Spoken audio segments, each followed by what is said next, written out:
ನಮಸ್ಕಾರ ವೀಕ್ಷಕರೇ. ನಮ್ಮ ಸನಾತನ ಹಿಂದೂ ಧರ್ಮದಲ್ಲಿ ಮಕರ ಸಂಕ್ರಾಂತಿ ಎಂದರೆ ಅದು ಕೇವಲ ಹಬ್ಬವಲ್ಲ, ಅದೊಂದು ಹೊಸ ಬೆಳಕಿನ ಆರಂಭ. ಸೂರ್ಯದೇವನು ತನ್ನ ಪಥವನ್ನು ಬದಲಾಯಿಸಿ ಉತ್ತರಾಯಣ ಪುಣ್ಯಕಾಲಕ್ಕೆ ಪ್ರವೇಶಿಸುವ ಪವಿತ್ರ ಗಳಿಗೆ.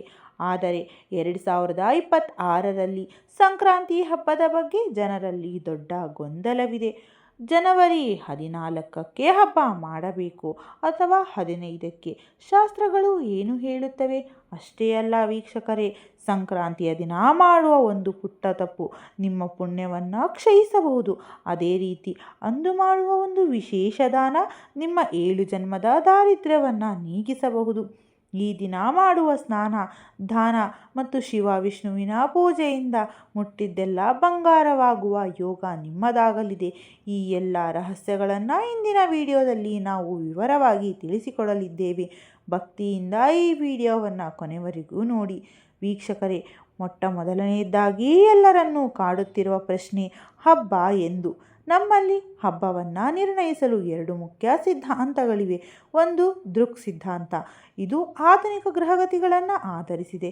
ಇದರ ಪ್ರಕಾರ ಜನವರಿ 14ರ ಮಧ್ಯಾಹ್ನವೇ ಸೂರ್ಯ ಸಂಕ್ರಮಣವಾಗುತ್ತದೆ. ಆದರೆ ನಮ್ಮ ಪ್ರಾಚೀನ ಮಹರ್ಷಿಗಳು ನೀಡಿದ ಪೂರ್ವ ಸಿದ್ಧಾಂತ ಏನನ್ನುತ್ತದೆ ಎಂದರೆ, ಈ ಬಾರಿ ಸೂರ್ಯನು ಧನುರಾಶಿಯಿಂದ ಮಕರ ರಾಶಿಗೆ ಪ್ರವೇಶ ಮಾಡುವುದು ಜನವರಿ 14ರ ರಾತ್ರಿ 9:12 ಶಾಸ್ತ್ರದ ನಿಯಮದಂತೆ ಸೂರ್ಯಾಸ್ತದ ನಂತರ ಸಂಕ್ರಮಣ ಸಂಭವಿಸಿದರೆ ಆ ಹಬ್ಬದ ಪುಣ್ಯಕಾಲವು ಮರುದಿನಕ್ಕೆ ಅನ್ವಯವಾಗುತ್ತದೆ.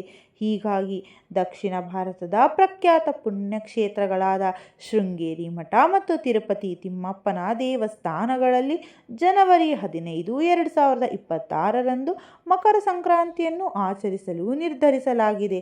ಆದ್ದರಿಂದ ವೀಕ್ಷಕರೇ, ಹಬ್ಬದ ಸಂಪೂರ್ಣ ಫಲ ಪಡೆಯಲು ನೀವೆಲ್ಲರೂ ಜನವರಿ 15ರ ಗುರುವಾರದಂದೇ ಸಂಕ್ರಾಂತಿಯನ್ನು ಆಚರಿಸಿ. ಸಂಕ್ರಾಂತಿಯ ಈ ಪವಿತ್ರ ದಿನದಂದು ದೇವತಾ ಆರಾಧನೆಗೆ ವಿಶೇಷ ಶಕ್ತಿ ಇದೆ. ಅಂದು ಬೆಳಗ್ಗೆ ಸೂರ್ಯೋದಯಕ್ಕೂ ಮುನ್ನ ಎದ್ದು ಪುಣ್ಯ ಸ್ನಾನ ಮುಗಿಸಿ ಮೊದಲು ಮಹಾದೇವನ ಸ್ಮರಣೆ ಮಾಡಿ ಶಿವನಿಗೆ ತುಪ್ಪದ ಅಭಿಷೇಕ. ಮಕರ ಸಂಕ್ರಾಂತಿಯ ದಿನದಂದು ನಿಮ್ಮ ಮನೆಯಲ್ಲಿರುವ ಶಿವಲಿಂಗಕ್ಕೆ ಅಥವಾ ದೇವಸ್ಥಾನಕ್ಕೆ ಹೋಗಿ ಹಸುವಿನ ಶುದ್ಧ ತುಪ್ಪದಿಂದ ಅಭಿಷೇಕ ಮಾಡಿಸಿ ಬಳಿಕ ಎಳ್ಳೆಣ್ಣೆಯ ದೀಪವನ್ನು ಹಚ್ಚಿ. ಹೀಗೆ ಮಾಡುವುದರಿಂದ ವರ್ಷವಿಡೀ ಶಿವನ ರಕ್ಷಾ ಕವಚ ನಿಮ್ಮ ಕುಟುಂಬದ ಮೇಲಿರುತ್ತದೆ. ಶ್ವೇತಾಕ್ಷತೆ ಪೂಜೆ. ಬಿಳಿ ಅಕ್ಕಿಗೆ ಗಂಧ ಹಚ್ಚಿ ಶ್ವೇತಾಕ್ಷತೆಯನ್ನು ತಯಾರಿಸಿ ಓಂ ನಮಃ ಶಿವಾಯ ಎಂದು 108 ಬಾರಿ ಜಪಿಸುತ್ತಾ ಶಿವನಿಗೆ ಅರ್ಪಿಸಿ. ಇದರಿಂದ ಉದ್ಯೋಗ ಮತ್ತು ವ್ಯವಹಾರದಲ್ಲಿನ ಸಕಲ ಅಡೆತಡೆಗಳು ದೂರವಾಗುತ್ತವೆ. ವಿಷ್ಣು ಸಹಸ್ರನಾಮ. ಶಿವನು ವಿಷ್ಣುವಿನ ಸ್ವರೂಪ.